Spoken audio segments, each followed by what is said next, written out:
तो चलिए आज हम एक ऐसे कवि की दुनिया में चलते हैं जिनकी कलम वो सच लिखती है जिसे हम अक्सर जानते हुए भी अनदेखा कर देते हैं।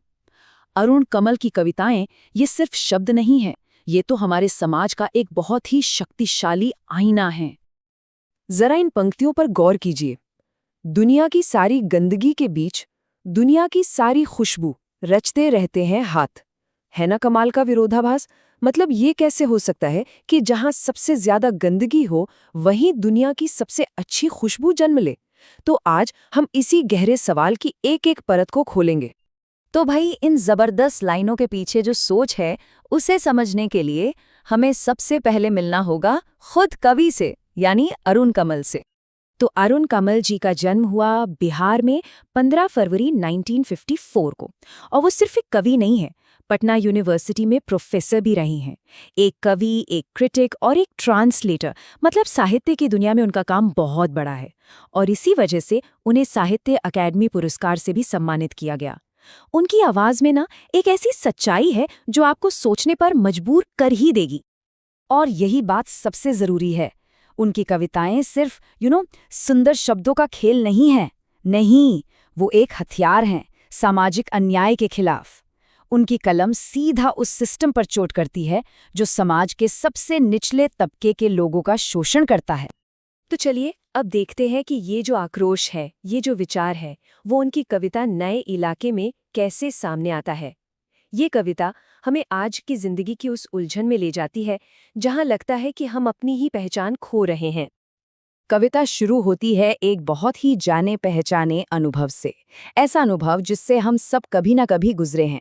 एक ऐसे शहर में खो जाना जो इतनी तेजी से बदल रहा है कि कल जो अपना सा लगता था आज वही पराया हो गया है। कवि बेचैनी से अपने पुराने निशान ढूंढ रहे हैं। वो पीपल का पेड़, वो ढहा हुआ घर, वो जमीन का खाली टुकड़ा, ये सब कभी उनके लिए रास्ते की पहचान थे। लेकिन ये जो विकास की अंधी दौड़ है ना, इसने उन सारी यादों को जैसे मलबे में बदल दिया है। सब कुछ खत्म। और यहीं पर कविता एक बहुत गहरा सवाल खड़ा करती है कि अगर दुनिया हर रोज, हर एक दिन बदल रही है, तो फिर हमारी यादों का क्या, हमारी स्मृतियों का क्या मोल है? क्या उन पर भरोसा किया भी जा सकता है? आप सोचिए, इस कविता में समय का एहसास तक बदल गया है। कवि का अकेलापन इतना गहरा है कि बस थोड़ी देर की दूरी भी उन्हें महीनों या सालों जैसी लग रही है। ऐसा लगता है मानो वो वसंत में घर से निकले थे और जब लौटे तो पतझड़ आ चुका था। दुनिया इतनी जल्दी पुरानी पड़ गई।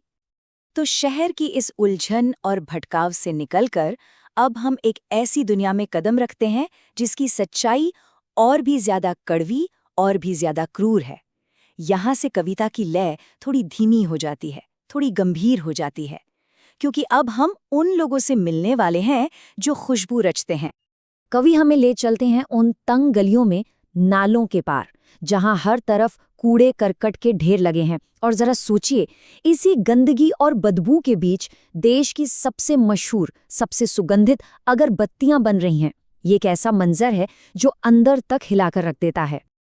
और यही इस कविता का सबसे बड़ा विरोधाभास है। एक तरफ केवड़ा, गुलाब, रात रानी जैसी मन को मोह लेने वाली खुशबू, और दूसरी तरफ गंदी बस्तियां, बदबूदार नाले और कूड़े के ढेर। सुंदरता और गंदगी का ये कैसा मेल है? अब कविता का पूरा फोकस आता है इन कारीगरों के हाथों पर।